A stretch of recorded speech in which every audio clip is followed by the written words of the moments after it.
When my photo is there on top of Nick Wheeler's photo, first it could have been an angry, reactionary intervention or interruption to Nick Wheeler's image with mine. So it's sort of me saying, this is my photograph of the same place on top of yours, Nick Wheeler. And then after that, it was also like putting it to the side and being like, okay, can my image live and exist at the same time as Nick Wheeler's image? That's photographer Tamara Abdul Hadi. She was the artist in residence at the Jackman Humanities Institute. And this other photographer she's talking about, this guy Nick Wheeler, he's a British photojournalist whose work has had an impact on Tamara in complicated ways. While at the JHI, Tamara was engaging critically with one of Wheeler's photography books, Return to the Marshes. It captures the land and people of the Iraqi Marshes, an area between the Tigris and Euphrates rivers in southern Iraq.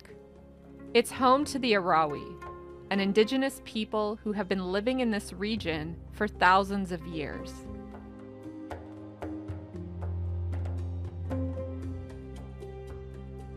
Welcome to Humanities at Large from the Jackman Humanities Institute at the University of Toronto. I'm Melissa Gismondi. In this final episode of Season 2, we're wading into the underworld of the Iraqi Marshes with Tamara Abdul Hadi.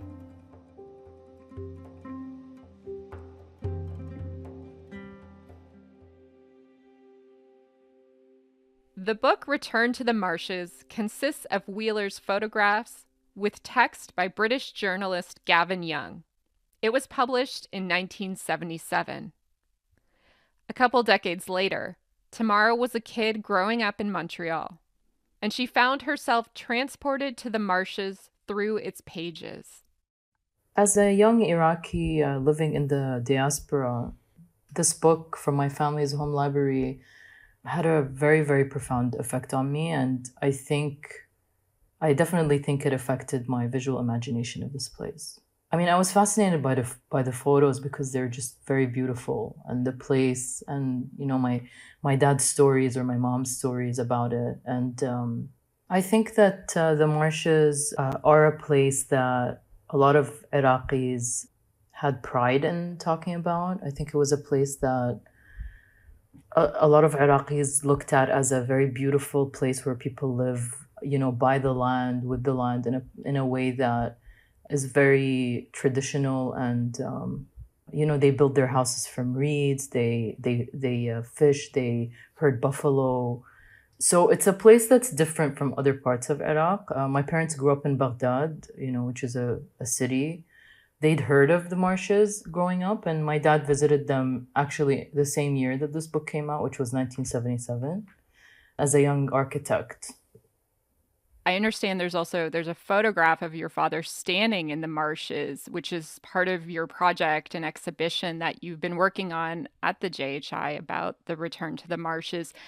Can you describe this image of your father and tell me a bit about the sort of story behind it, a bit more as you were just saying now, but with a little bit more depth maybe? Yeah, so when I first started working on this project, a part of it was crowdsourcing imagery of the marshes from Iraqis in Iraq and the diaspora. And one of those people that gave me images was my dad. And he went there as a young Iraqi architect. A lot of architecture students used to go there to sort of learn and observe their houses and the way they build them there from reeds. And so the images that my dad shared with me that are part of the project obviously are very important to me because they're personal. But also one of the main images that I use for the project of my dad is a photo of him standing sort of in the middle of this really big landscape. I think behind him are mud houses. There might be maybe a part of dried river where he's standing exactly. So that's that's one of the images that he shared with me that I use for the project, and I actually used at the Doris McCarthy vitrine exhibition. Tamara's project is called Reimagining, Return to the Marshes. You can see the photo of her father and other images from the exhibition on the Doris McCarthy Gallery website. You'll find the link in the podcast description. Tamara's method is to overlay her own photographs, as well as those that she crowdsourced, onto Wheeler's images from the original book. She says that at the core of this project is one question: can histories be colonized, even in imagination? I think they can. I think my imagination was colonized. I'm talking about so much imagery that I have consumed over my lifetime. Return to the Marshes is central to the historic representation of the Marshes and their people, because it's a book that was widely distributed and shared. I think the collection's gaze is colonial and aesthetic. My project revisits and critically reinterprets the collection to cultivate a decolonial visuality and indigenous imagination. And that's how I'm trying to answer the question, really. Or fight back against the question, maybe. When it comes to Return to the Marshes, this photo book by British journalists Gavin Young and Nick Wheeler, it wasn't only Tamara's family who had it in their library. She says you'd find it in many Iraqi households, especially among the diaspora. So I asked Tamara why it was so popular. I mean, for every diaspora, for every people that leave their country and end up living somewhere else, I think there's a lot of nostalgia that they end up with. So I think that it's connected to this also idea of how things were and how things are or could be in a place. It's a beautiful book showing a beautiful people living in a traditional way of life.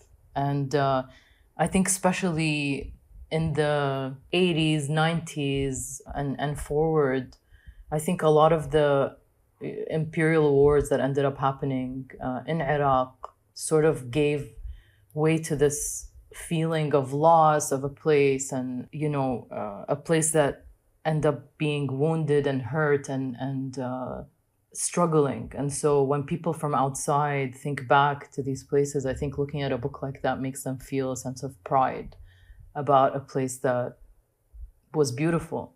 And the thing about this book is it's from 1977. And so as photography is, it sort of freezes this place in time. And so it's frozen, the book specifically froze the Marshes and the Ahwari people in time, from that time in 1977, which I would say was right before things changed for them a lot because of a lot of different reasons. But I also think that the reason why you could find this book in a lot of different people's households is because it was published by HarperCollins, and obviously they had very wide distribution. And why wouldn't someone that lives outside of their country, if they see a book on their country that's a beautiful book showing a beautiful people, why wouldn't they be proud to see it, buy it, and put it in their library? And what's your sense of how the book maybe was regarded around the same time we're talking, the 80s, the 90s, when you're encountering it? How is it regarded within people in Iraq?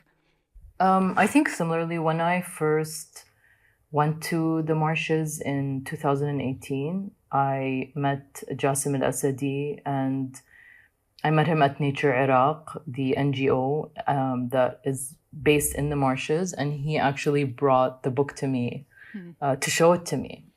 And I was kind of shocked because I didn't expect. I thought for sure they would have it in some places, in some homes in Iraq, but I didn't think that they would have it in the Marshes for some reason.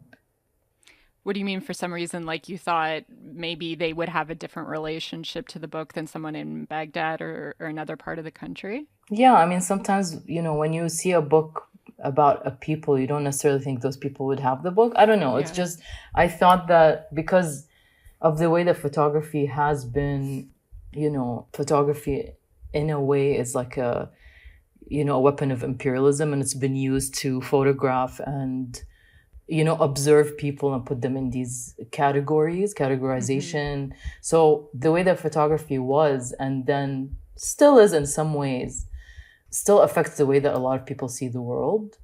And so when I saw a book like this, that's sort of like a, maybe an extension of National Geographic, I think that that's probably why I was surprised to see the book there, because I would think if they're living that way and this is who they are, why would they want a book about some British guy's photographs of them? But I was wrong, because they're actually really proud of this book, because it shows them the way that they were, because it's changed now over time.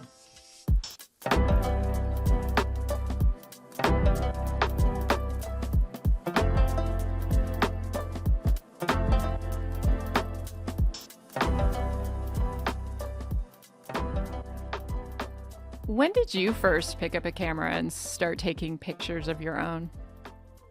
I was 24 and I was living at the time in Dubai.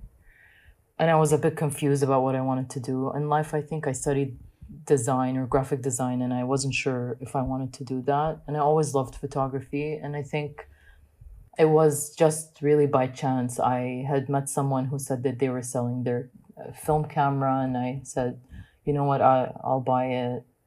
I just started photographing my friends and, workers and people working on boats and in the markets. And I just started photographing a lot and feeling like it was something that I really enjoyed.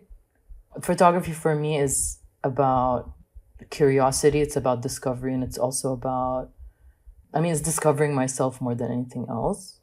It's about feeling like life is beautiful and that, I don't know, photography, I really love photography, and photography for me really saved me at the time, I think, when I was feeling like I wasn't sure what to do with my life.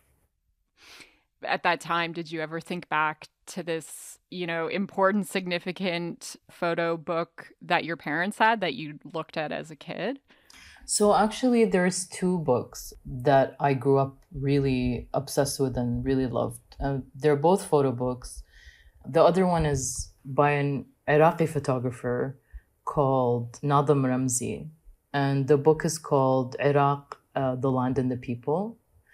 It's a very, very beautiful book. And it's a book showing Iraq in the span of maybe 10, 15 years. And it's different places in the country and different kind of people. And it even has some photos in the marshes. And they're all black and white images. And this book for me was, I think, the most important book to me.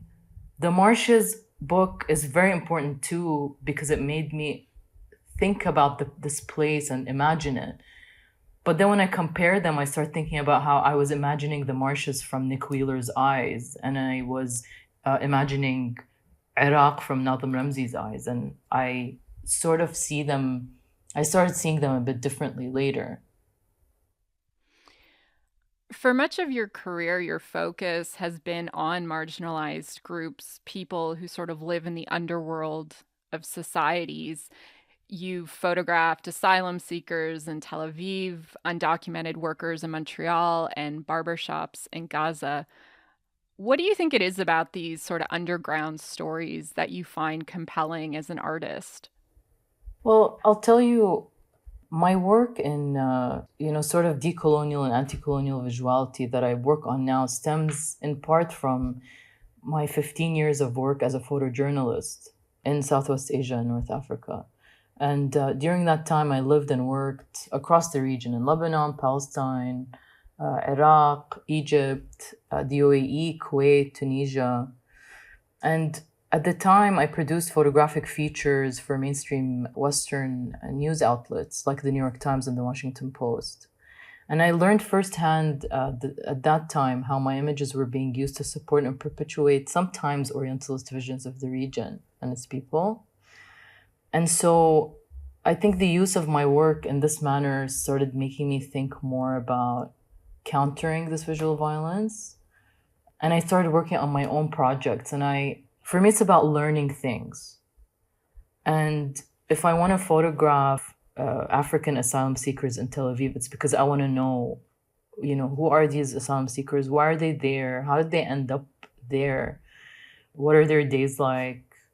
I want to know more about barbershop culture in Palestine and Lebanon, because I'm curious to know more. I wanted to know why they were cutting their hair in these specific styles. I wanted to know about this, this space of community that they were creating. So I think that my experience as a photojournalist, and having this distance between me and who I was photographing, because in photojournalism, a lot of times they're shorter, especially if you're working for the news. You don't have much time to spend with the people you photograph. You also don't really necessarily write about them. You do photos for someone else's piece. There becomes this distance that you feel with the people you photograph. And I think that a lot of photographers may, as a result of that, want to work on longer form, closer, more nuanced stories. And I become friends with a lot of people I photograph for projects. I keep in touch with them. I check on them. For me, also, it's more than just. I mean, you would hope you could continue connections with people. Obviously, sometimes you're able. Sometimes, you're not, because it just life happens. But I like to think of my interactions being more than just photographing, but also just like appreciation. And because the barbershop project for me is appreciation and of this art of hairdressing, the art of self-care, the like importance of community, all of these things come together.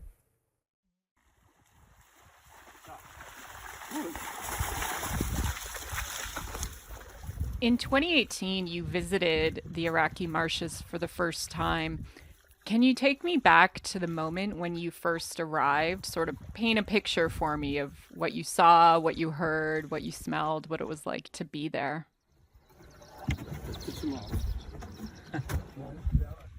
It was February when I went, end of February, and there was like a cool air. There was a lot of mist. We would wake up at sunrise, right before sunrise, to get on the boat and go towards the islands where people were living. And so we would start around 5:30. It would take usually about 15-20 minutes by boat to reach some areas.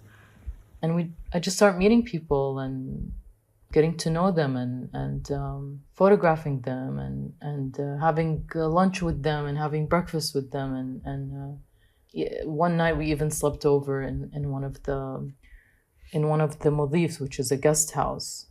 So the Ahwaris have this tradition where they have two structures made from reeds. One of them is their home, and the other one is the modif, which is the guest house. And the modif is always bigger than the house. And that is just a testament to show you how important it is to them, basically, to be welcoming of guests and to make guests feel like they're part of, just for them to feel very comfortable. And I spent time with women, a lot of women. I photographed a lot of women. I photographed a lot of young girls riding the boat, basically like fishing, collecting reeds. It was very special. And what was really interesting about it is at some point when I came home after this experience, I looked through Return to the Marshes again, and I read some of the text from Gavin Young, and I read a lot of things that they went through that were similar to what I went through. Like, for example, going out at sunrise on the boat, going to people's houses, talking about their herding the buffalo. It was kind of weird and fascinating to me that it was the same or similar. It just shows that it showed two things to me. I think one thing that I realized was that the people still live in very similar ways to their old traditions.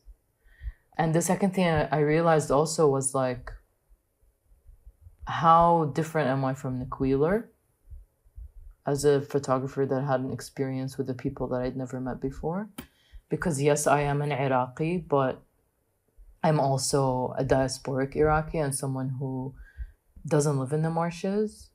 So even though I speak the same language, I'm also aware of my positionality. And I think that's when I started thinking more deeply about my own contribution to this project. Well, and you mentioned earlier part of the project is also crowdsourcing images, so it's a bit more collaborative than just your lens. Tell me a bit about how you're doing that. Like, where are you getting those additional images from, or where have you gotten them from, and the intentions and the vision that went into that? That was about, I think, a year later. Because at that point, when I was asking myself, I said, my imagination of the Ahwar had been painted by Wheeler's lens. And so I started at that point intervening and interrupting their pages with my own photographic documentation. When I started thinking about my own positionality, like I said, as an Iraqi from Iraq, but living in the diaspora, I said, I really think this is a really good opportunity to open it up and crowdsource images from other people. And so I made a post on Instagram and asked two questions. I said, the first one was, do you own this book? I said, Iraqis in the diaspora, do you own this book in your family's library, Return to the Marshes by Young and Wheeler? And the second thing was, do you have photographs of the marshes from the years, like, I think I said 1969 to 1980. And that was around the time when Wheeler photographed the marshes. And people started sending me photos, all kinds of people, architects, photographers, students, activists. People were sending me photos that their grandparents took or their grandfather took, their aunt took, basically stuff from their family archives. And they were really, really special. This part is really, really important to my project. And then as part of your project, you're juxtaposing those images on top of those from Nick Wheeler, right? So there's your images, there's the crowdsourced ones, and then there's the incorporation of Nick Wheeler's. Talk a bit about incorporating that component and what you wanted to explore with that. I'm mostly talking about having a conversation. There are so many different layers, literally, to the project. And when I have one piece and this was at the Doris McCarthy vitrine. So it's a photograph by Nick Wheeler of a very, very large landscape of water with a fisherman at the bottom left. And overlaid on top of it is an image that I took of a fisherman, also in the Ahwar. And then it can be substituted, and it is in the exhibition on a TV, it changes from photo to photo, substituted instead of my photo of a fisherman, an archival photo of a fisherman.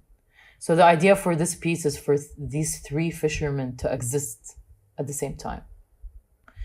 That's really the idea of bringing these images in together to sort of have this collective conversation. I also look at my forthcoming book for this project as a co-authorship. And I also think about the collaborators that I've been collaborating with in the marshes, the Ahwaris, including Mustafa Hashim, and their experience with the archive that I've shared with them and conversations that we've had around how they felt about the book, Return to the Marshes, how they feel about it now, and how they feel about the archival images of the Ahwar. مرحبا جميعا، يا رب الكل بخير. بدأ الحديث عنكم نفسي، أنا مصطفى هاشم، ناشط أهوار. Yeah, so with Mustafa specifically, you produced a video with him. I don't know how old he is, I'm curious, but where he sort of describes his mixed feelings about photography in general. موضوع طريقة التصوير للمصورين الأجانب، يعني ما راعوا أدنى خصوصية للناس، يعني يصورون النساء بدون حجاب والأطفال بدون ملابس. Tell me a bit some of his concerns that you heard from him. Yeah, so Mustafa Hashim is, I think, around 22, early 20s-year-old Ahwari activist that lives in the marshes. And his feelings about the book, I mean, he says in the same two sentences, he says that the book to him is a treasure, while at the same time he also talks about photographers that came in, in the 70s or Yeah, it's 50s, 60s, 70s. There are a lot of photographs of the marshes by a few different photographers, mostly from the global north. And they photographed a lot of unclothed children. And I think that, a lot of photographers do that.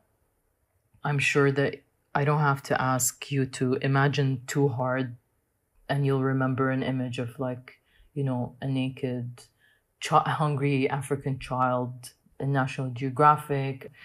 Here in Canada, you can't photograph children in the street. I think you have to ask their parents' permission to photograph them. I think that when people go and photograph in places like Iraq and different places in the global south, they don't use the same sort of judgment. So I think that that's one of the things that Mustafa was talking about basically the photographers photographing children that had no clothes on, photographing women without their head cover, without their hijab. I think that he felt that there was a lack of respect when he looks at old images like that. So there's that, and then there's also at the same time this appreciation that Mustafa has for a book like Return to the Marshes because it provides him with a documentation of his land at a time when he wasn't alive, when he could have seen what it looks like. And especially since it's changed so much.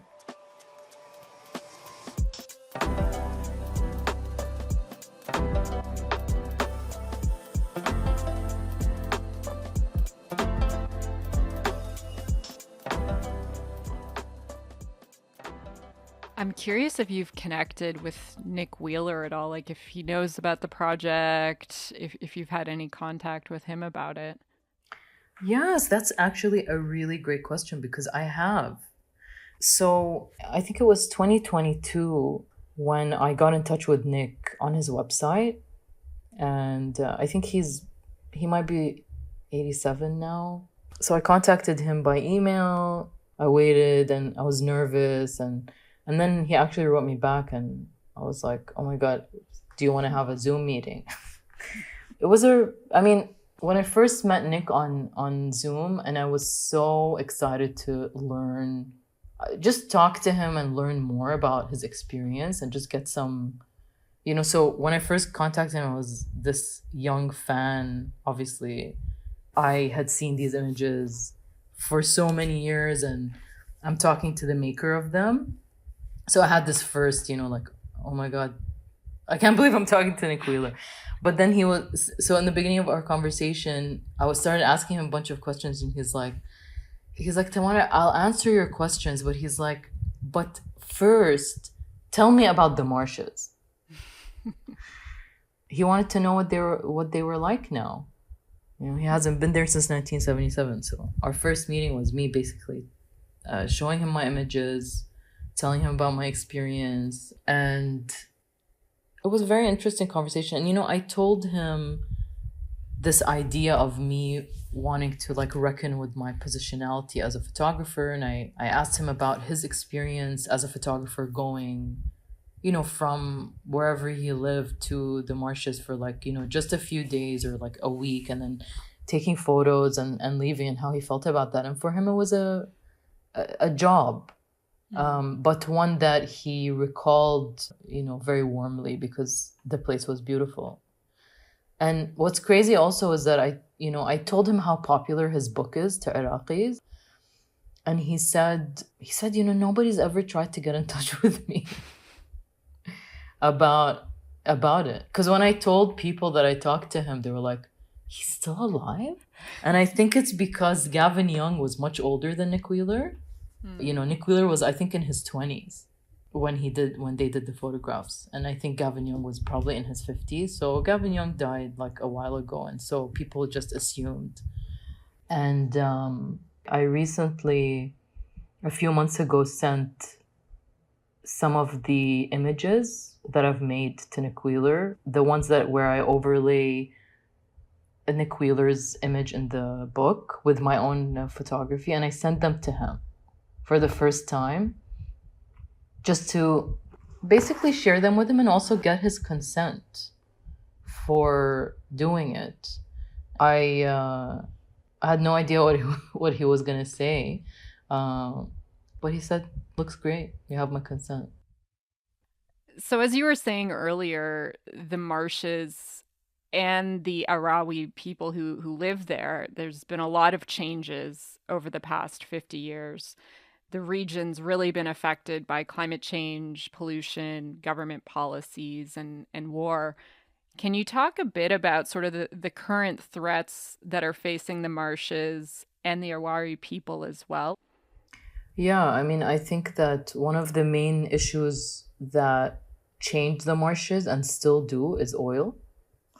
If you talk to Mustafa Hashim, he will tell you about how they're even until today, specifically until a couple of days ago, they had protests by Ahwari people about areas that they're taking from the marshes for the oil fields and the oil digging. I think that the marshes and its people are always the last people that are cared for. They are, as a people, discriminated against. And like all oppressed people, they are struggling and trying to fight for their land and their rights.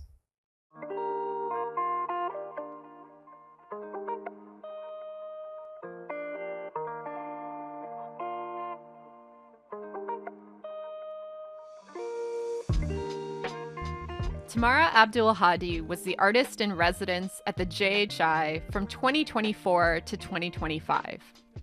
You can see images from her project, Reimagining Return to the Marshes, on the Doris McCarthy Gallery website. Again, that link is in the description. Her book is forthcoming from Huwawa Books. That's a wrap on this second season of Humanities at Large, a podcast from the Jackman Humanities Institute at the University of Toronto. Special thanks to Allison Keith, Kimberly Yates, Sonia Johnston, Monica Tufoli, Cheryl Pasternak, and Katie Swales.